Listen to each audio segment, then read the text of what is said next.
morning, Rams. As y'all know, yesterday was the seniors' last day, so it's time for the underclassmen to start stepping up, myself included.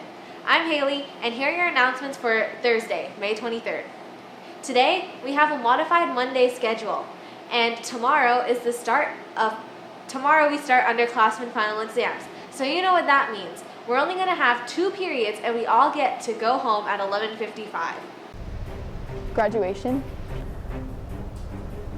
When I first found out about it, it was on a Friday night. I was in shock. I really didn't know what to think. My sister came in the room and she sat my mom down, and I wasn't sure what it was about, but I was kind of confused. It just happened all of a sudden. I was with a friend at the time. He was a senior. So she tells us, she's like, I graduate Friday. And my mom, she just starts bursting into tears. I wasn't prepared. I didn't know what I was gonna do. I mean, I don't really care. I'm kind of the oldest. But me, boy, I was so happy. I was thinking about how I was gonna decorate my new empty room. I get her car, and I even get her clothes. Oh, I'm gonna be so fresh next year. He said it was at 6 p.m. and I was at Aloha Stadium. I didn't know what I was gonna do. I was not prepared. I'm gonna be a free woman. Can I go now? I'm out. Oh, and congratulations, seniors.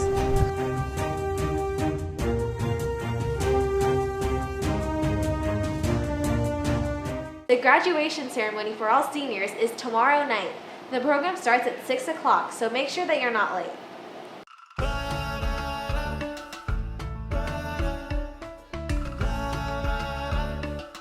Next, do you need a reason to join the Legacy Club? Well, coming up right now are a few reasons just for you. Why would students want to join Legacy Club? I think students want to join Legacy Club because, well, for the obvious reason, community service hours. And also we do a lot of bonding, and you get the chance to be with like upperclassmen and like the lower class too. So you meet new people and you do like new activities and like you gain experience through the club. So what made you join the Legacy Club? All the community service projects that Legacy Club does, and how we get the opportunity to like help our peers out and do activities for them to participate in. First question is, what types of activities do you do? So our club motto is strive to shine, and when you strive to shine, hopefully you're bound at least to leave a legacy. The types of activities we do in this club are largely school-based community service projects. What is your favorite thing to do in the club? My favorite thing to do in the club is spend time with my club mates and then just do community work around campus and helping out.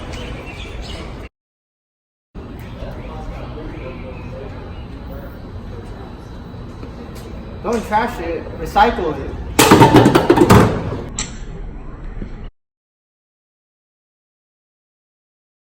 On Wednesday, May 29th, 2019, there is an informational meeting with our new softball coach, Valanda Manuma.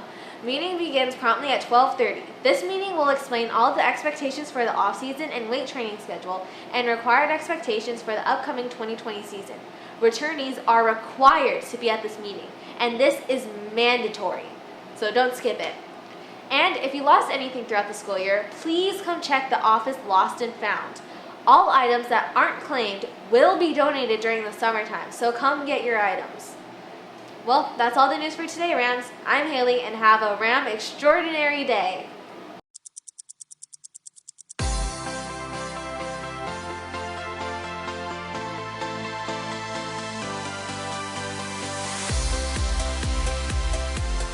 It might seem shocking that new laws concerning the issue of slavery are taking effect now in countries like Australia.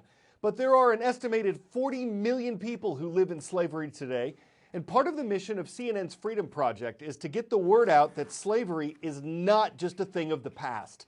Exposing the criminals who traded human lives, encouraging businesses to make sure their supply chains don't involve forced labor, urging governments to root out and prevent slavery, and helping people who've survived slavery to get their stories out into the world. These are all Freedom Project goals. And the account of a woman who reportedly emerged from slavery in Australia, as well as the efforts of those who helped former slaves, are the subjects of our next report on CNN 10.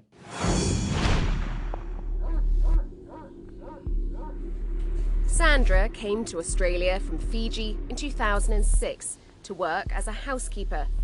A week after she arrived, she says the family she was working for took her passport. Despite their initial promises of a wage and help obtaining permanent residency, Sandra says she was forced to work for them unpaid for 3 years. The issue of forced labour is at the forefront of Australia's fight to end modern-day slavery. I was doing all the housework, like washing, cooking, ironing, looking after the 2 dogs, and a little bit of gardening, and even massaging the lady of the house. When I asked them for money, they would just shout at me. Years later, after a suspected tip-off from someone who knew the family, she says the Department of Immigration arrived at her door and were able to get her out. Once freed, she changed her name to Sandra for her safety.